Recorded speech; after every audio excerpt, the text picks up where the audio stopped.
Am I the idiot for embarrassing my father by offering to stop telling my children that I love them? I call my kids boy, 15, and girl, 16. I love The Simpsons, and I always thought it was funny that Homer referred to Bart as boy and Bart called him Homer. With my father, everything was yes or no, sir. I also constantly tell my kids that I love them and am proud of them. For some reason, the name thing puts a wild hair up my dad's ass. He was over last weekend and he was vociferous about how I'm hurting his grandchildren by not calling them by their names. I told him that my kids were happy and to leave it alone. He just wouldn't drop it. So I called my kids over to where we were talking and I asked them if they wanted to be called by their names instead of boy and girl. I said in return they would have to call me sir, not daddy or dad.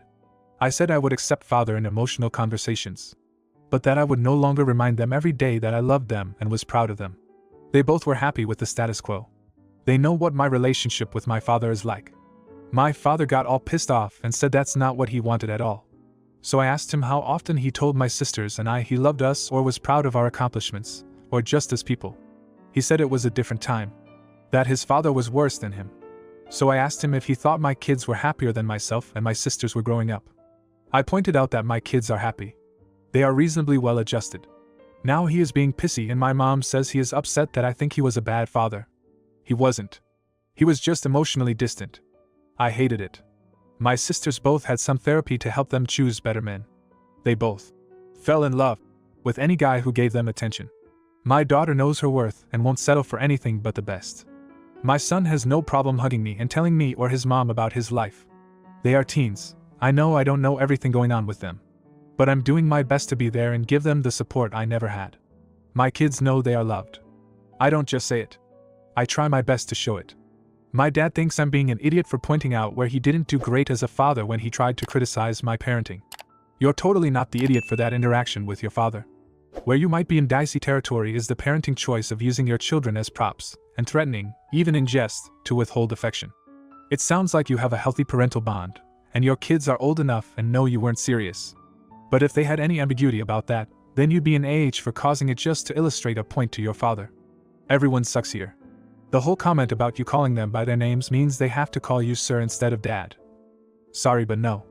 If your kids are generally happy with what you call them, then fine. But to expect to be called sir? Hell no. You are their dad, they can call you dad. You dad sounds like an arise no matter what. Now for the next story. Am I the idiot for confronting my husband about his sudden changes around the house?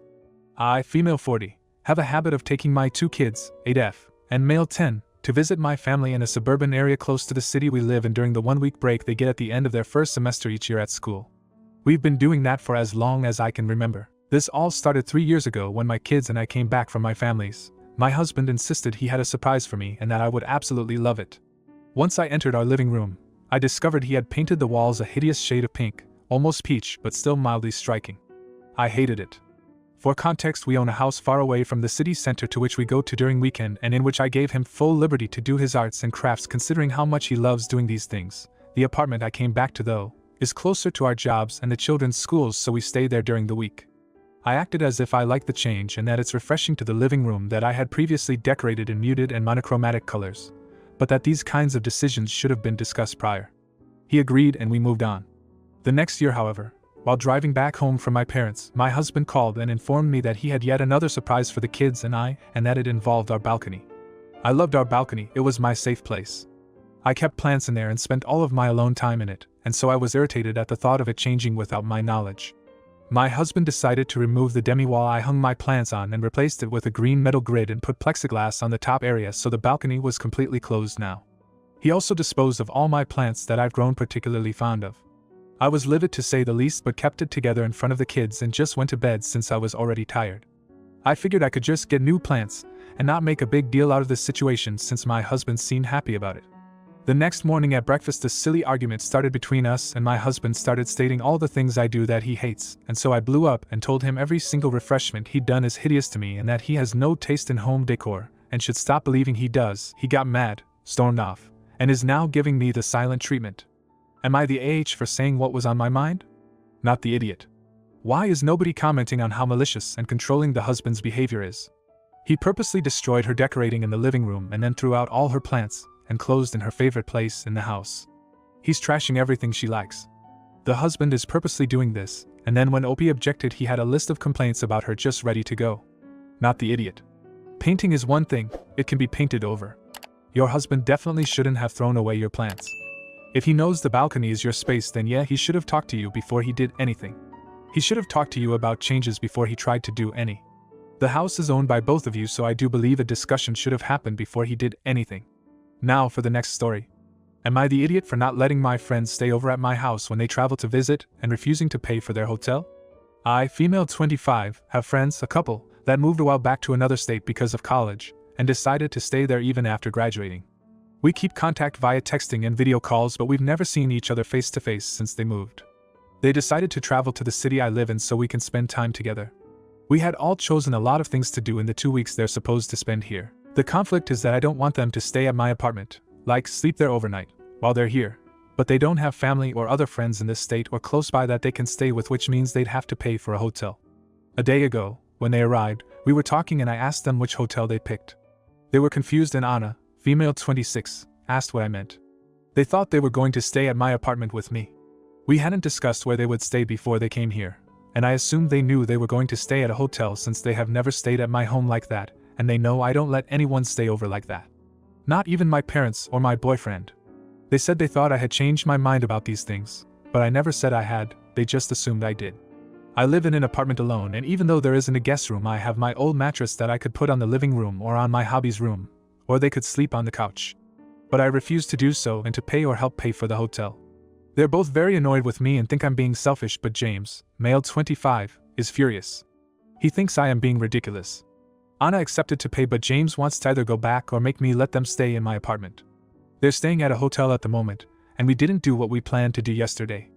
Anna texted me that she's trying to convince James to stay in the hotel, and maybe she will, but nonetheless they both think I should change my mind. The reason I don't want them, or anyone, to stay over is because it makes me very uncomfortable to have someone in my home while I am asleep or not there.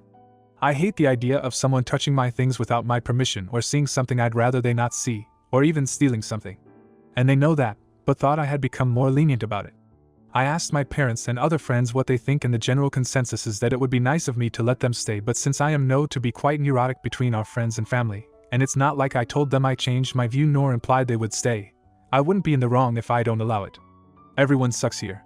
I am amazed an adult would go on a 2-week trip without confirming arrangements. This is not something that should be assumed. That's nutty behavior indeed. But if you suspected that they might want to stay at yours, you should have asked the hotel before they arrived.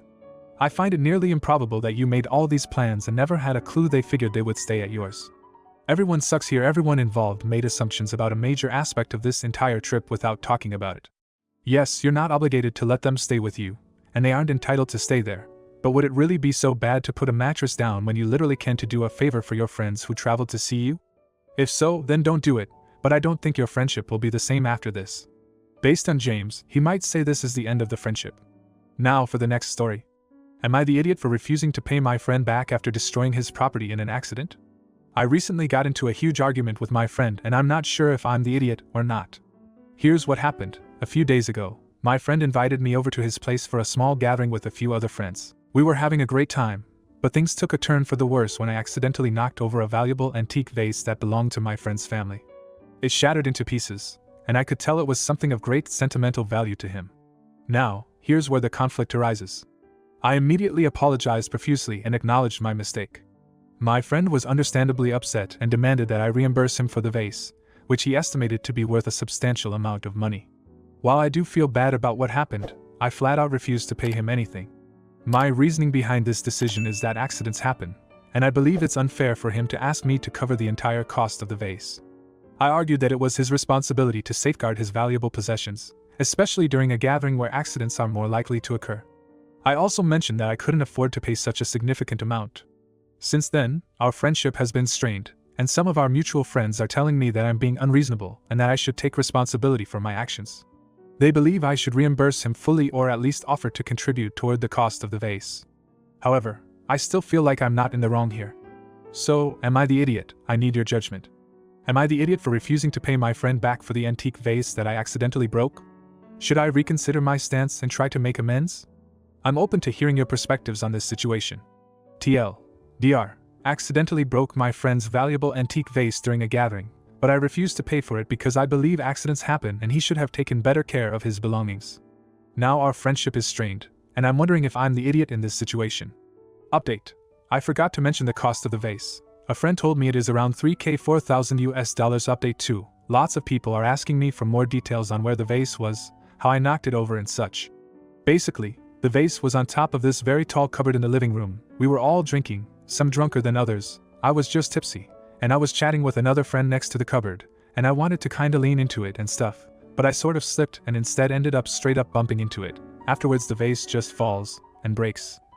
I had no idea it was up there or how much it was worth. Friend never mentioned it until it broke and my frick up happened. Huge update. Most of you suggested waiting a few days for both of us to cool down before I contact him. I failed to do that, and most of you said I should ask for proof of the value. So I did. I asked him to provide proof. He instead got really defensive and deflective, saying poop like, "You don't trust me? I am your best friend, and you ask for proof?" And anytime I would return to asking for proof, he would always just comment like that, never giving me a no or yes. So I let it go, and spoke to my brother. He suggested that truly the best way to find out if he is legit is to ask someone from his family, supposedly the people who this vase is really important to. And oh boy, oh freaking boy. I contacted his brother and said, "Hey, you know that vase your family passed to X?" His reply, "What? LMAO, what you on about?" So I told him what happened, about my accident, and that I know they really care about it, but does he know if the family ever insured the vase and how much it is truly worth? I have no idea what you are talking about. We don't have a vase. We don't even have any heirlooms, not our family's thing. Well, now I am kind of really pissed at my friend for trying to do that to me. No idea if it's actually an expensive vase. My friend is quite wealthy, so he could have gotten it for a big price. But considering he lied about it belonging to the family and having sentimental value to all of them, I highly doubt it. Update 4. I have taken all of your comments close to heart, and I realize that I am indeed a huge for flat out refusing to do a thing to fix the damage I did, and instead I shifted the blame on him. I am not a good friend at all, and thank you all for pointing that out, uneasy face. I am going to wait a little bit to let him cool down. In the meanwhile, I will check and find out where I could get a loan, and then when he is ready to talk and calm, I will do my best to pay back as best as I can. From his reaction it's clear that even if he did lie, that vase meant a lot to him. I will ask him about the lie. I am sure it's harmless, and then try to mend things. I don't want to lose a best friend over my selfishness and a fucking vase. You're the idiot, you broke it. Your friend shouldn't be out of pocket for your mistake. If the vase really was of significant value, then I would expect him to be claiming on his insurance for the cost and for you to be paying the excess/deductible and any other costs incurred. You messed up, you fix it. If you did this to me, I'd straight be done with you as a friend. You're the idiot. Accidents do happen, but the fact that it was an accident doesn't absolve you of trying to make amends. I may accidentally rear-end someone while driving. These are hardly ever intentional, but I'm still required to pay for the damages. If you like this video, you'll probably like these too. Also, while you're here, please consider subscribing. It's your support that keeps this channel alive and allows me to make better and longer videos.